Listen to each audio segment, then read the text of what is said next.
Welcome to the Winning Platform Owner Podcast. In this episode, I'm going to talk through some helpful mental models for the ServiceNow platform owner. As always, no rocket science here, just some ideas that have seemed to work for me in the past and continue to work and will hopefully work for you and help you out on your ServiceNow journey. So if you're ready to talk helpful frameworks and mental models for the ServiceNow platform owner, then let's go.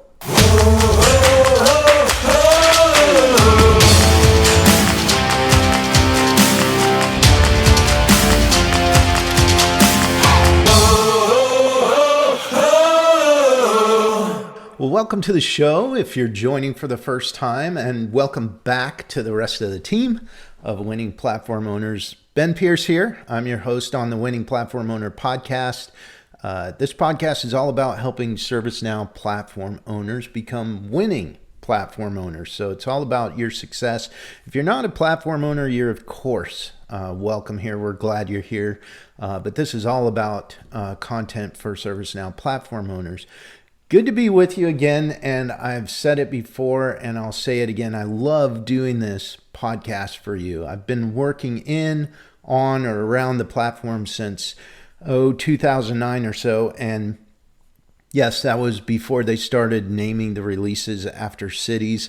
We're on Xanadu coming up here shortly, but the first one was Aspen, and before that they were seasonal, like spring 2008. Anyway, I've been on the platform a while, and I've been in IT for 25 plus years. I actually got started in IT because I was working in a tiny little company as a graphic designer right out of college. And anytime we had a computer problem in the office, we would call the computer guy. And he would come in and fix whatever wasn't working. Well, one day I was chatting with the office manager, and it comes out how much we're paying the computer guy every time he came out for a call. And it was like $45 an hour back in the day, and that was a lot of money.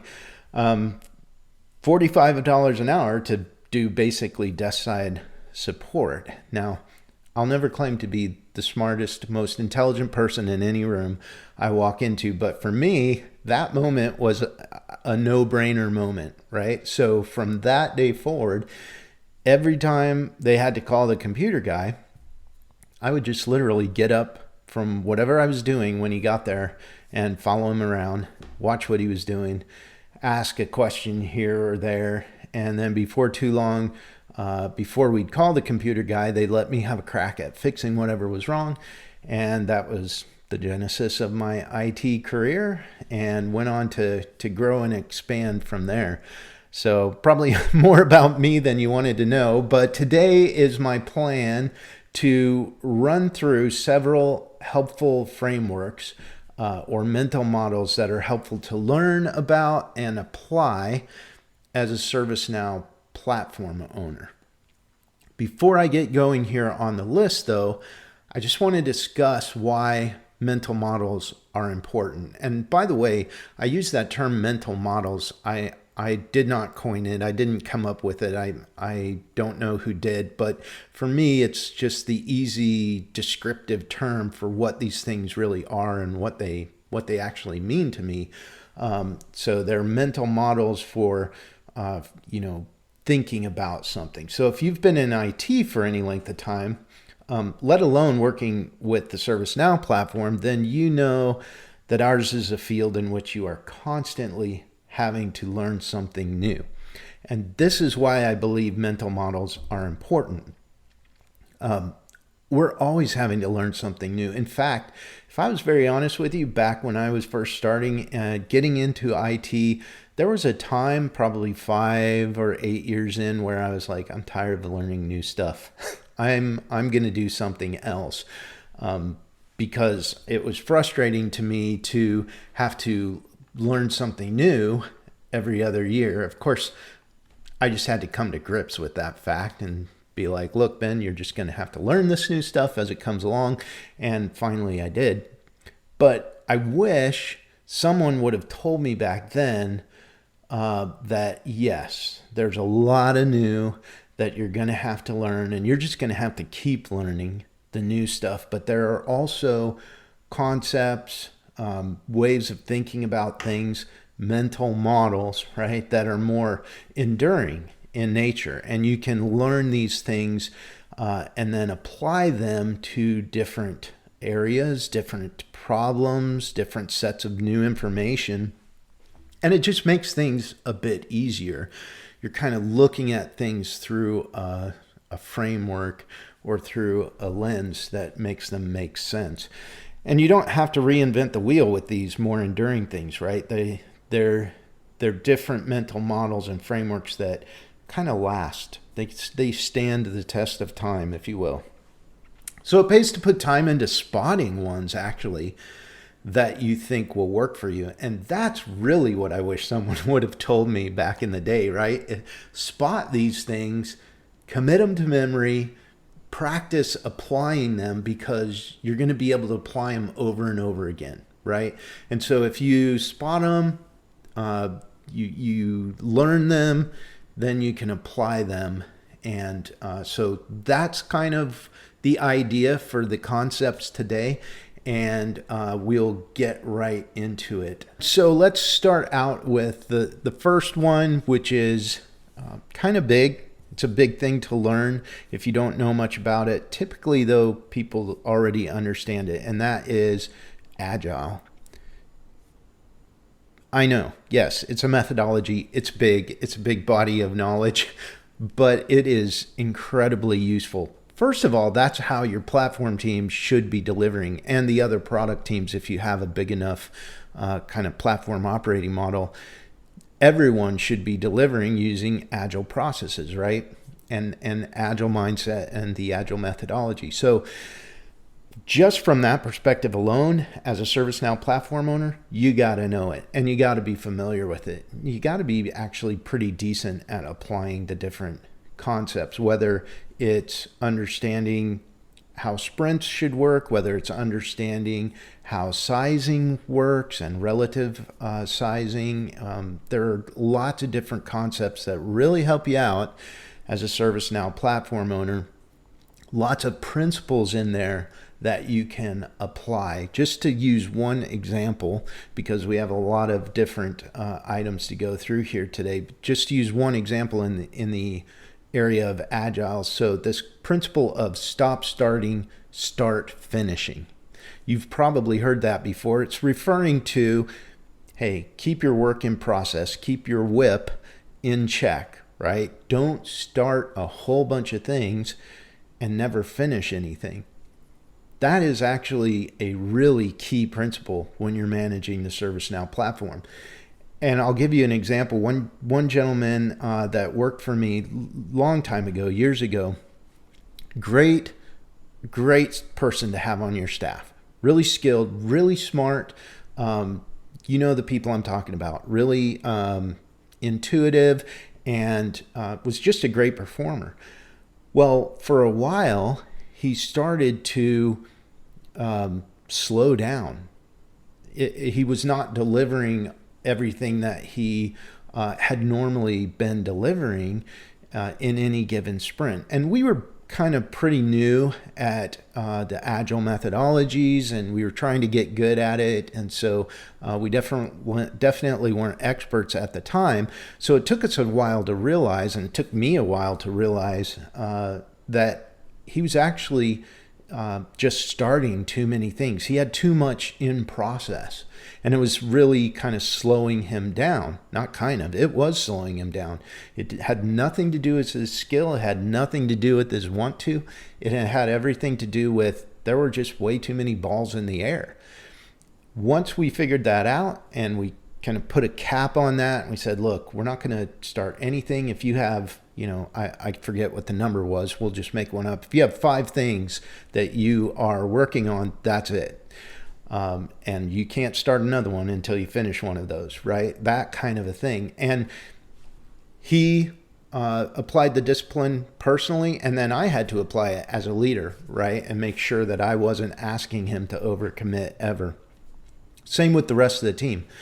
Well, anyway, once we solved that, boom, his delivery metrics went way back up to where they were, and it was nothing but a whip problem. So that stop starting, start finishing. So that's just an example. And so my advice to you as a platform owner is, if you're not familiar with agile practices and the agile methodology, get familiar with it, because there's a lot of good principles inside it that you can apply, and it'll make you a more successful platform owner.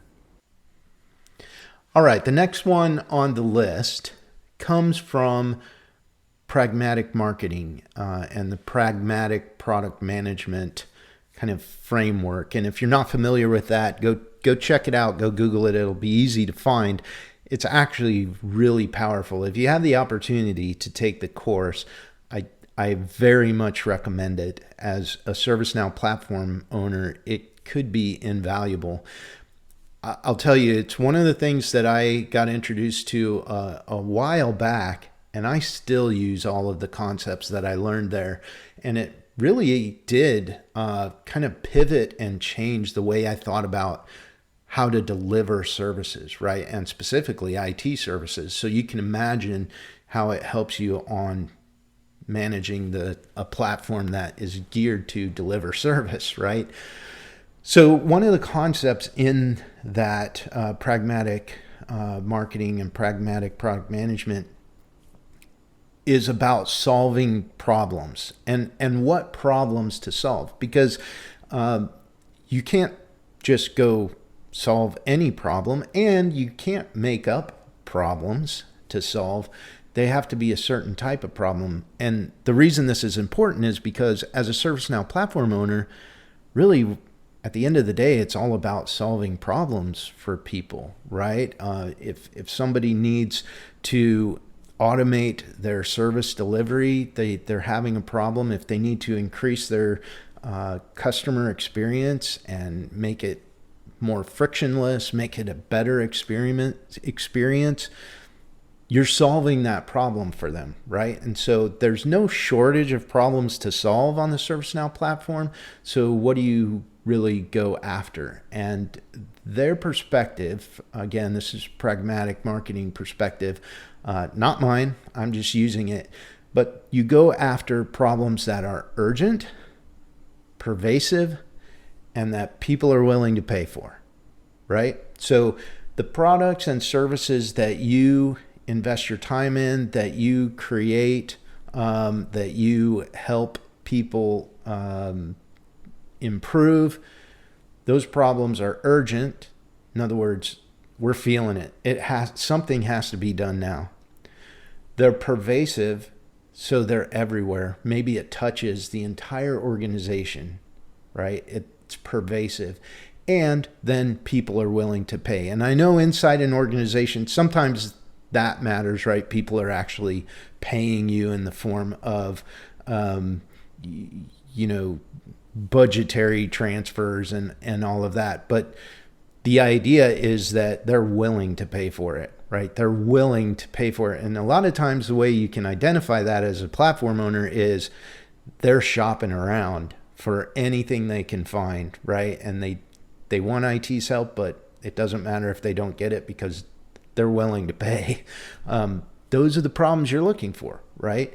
They're urgent, they're pervasive, and they're willing to pay. So as a ServiceNow platform owner, you want to keep your antennas up for those things. Why? Because they're high value to the organization. And it's not so much a promotion of the ServiceNow platform as it is, hey, let's be valuable to the organization. Let's solve the problems that are necessary for the business to solve in order to achieve its goals, in order to make more money, in order to serve more customers, all of those things. So that mental model has been a good one for me. Find problems that are urgent, pervasive, and people are willing to pay for. All right, the next mental model that can be helpful for a ServiceNow platform owner is what I call the overhead model. And it's got pieces and parts from a lot of different practices and disciplines. But at the end of the day, I didn't know what else to call it, so I call it the overhead model. And it's particularly helpful for a platform owner when you're feeling a certain type of pain. So let me try and describe the problem that this solves. And you, if you've been on the platform, and certainly if you've been a platform owner for a while, then hopefully you'll connect with this. But the problem that it solves is a lot of times there are things in your backlog, or it could even be like a new team you've taken over, or maybe it's a new team that's supporting a specific product on the platform. Could be even a custom application. Anyway, the effort or the team, you realize that this is going to take more of my time than what would be typical, right? In other words, it's going to take more management overhead for this effort. And it's going to take more, intervening in between parties. It's going to take more management overhead time of yours. And so we've all had those things. And so the question in my mind was always, how do I know what of these teams, or what if these efforts are going to have that elevated management overhead? And more than that, how do I proactively keep those things from happening and still get all the work done? And so this is kind of what I started to use. It's basically, you think about things, the overhead model is you think about things in three areas. So if you have an effort sitting on your backlog and you think, this might cause me a lot of administrative overhead, it might take a lot of my time in addition to all the time that the team's taking on it and working through it. This might take a lot of coordination time too. How do you figure out if it's big or little? Right? So what you do is you take that effort and you go, okay, think about risk. What are all the unknowns about this effort? And you just give it a relative score, like call it 0 to 10, or if you want to, call it 0 to 100. It doesn't matter. But if there is a lot of unknown about that effort, or if there is a lot of unknown about the risk that it presents to the organization, or changes, for example, the risk profile of the organization, if it could, then you get a high score in the risk area, right? So you mark down that score. Then you take the next dimension, which is the size and complexity. Right? So it's that relative sizing idea. So you just go, okay, based on the team that's working it, how big and complex is this thing? And you can have your team help you at this, right? And get a sense from them. And the bigger the number that is, then that's your score in that area. And then the third dimension is actually the delivery maturity of your team. And that has to do with two things. One, the skills on your team, like are they all juniors, or do you have some fairly senior admins or senior developers, or even a technical architect type of role for the platform that will be taking part in this? So that's one area, skill. The second area of delivery maturity is actually your processes and disciplines around the development cycle and your delivery pipeline. So if you have high maturity in those areas, then great, you have a high score. If you have low maturity in those areas, then you have a low score. So you take those three dimensions, risk, size, complexity, and delivery maturity, and you take your scores and you subtract delivery maturity from the first two, risk and size and complexity. So you add the first two together, you subtract delivery maturity, and then you have this relative score. And I just refer to it as my overhead score. And the higher that overhead score is, the more I know that management overhead's going to take over, right? The lower it is, the better I feel, because everybody will be able to just move out. They won't need my help in terms of management overhead. And by the way, management overhead is more than just you as a platform owner kind of managing and getting involved. It could be like, does this need to have full project rigor, right? That's management overhead too, the way I think about it in this model. So once you have that understanding, then you have a decision to make. Either you go, okay, I understand, and now I will take on that administrative overhead, and that's just how it's going to be. Or you kind of try and de-risk, right? Get some of that unknown drained out so that you lower your score in that area, or you lower your score in the size and complexity. So in other words, you split it up, or you raise your score in the delivery maturity. And, if it's a process area that's really bringing down your delivery maturity score, that's going to take a little while to raise up. So you got to get working on that. And it's kind of a long-term thing. If it's a skill thing, that's shorter term, right? It still takes some time, but you can elevate people in your team and get their skills up. And that can help with that delivery maturity score. But that's what I call the overhead model. And it's all about understanding just how much administrative overhead is going to be held inside of something on your backlog. Well, hey guys, I'm looking at the clock and looking at my list of topics here to go, and it is clear that I'm not going to get through everything in this episode. So you know what? That's okay. Let's do it right and take the time we need to go through each mental model. So we'll stop right there at overhead model, and then we will continue on in the next episode. How's that sound? I appreciate you listening to the podcast, and I'm glad you are here. And if you would do me a favor and talk about this podcast, let people know who you think would find it valuable. Let them know it's out there.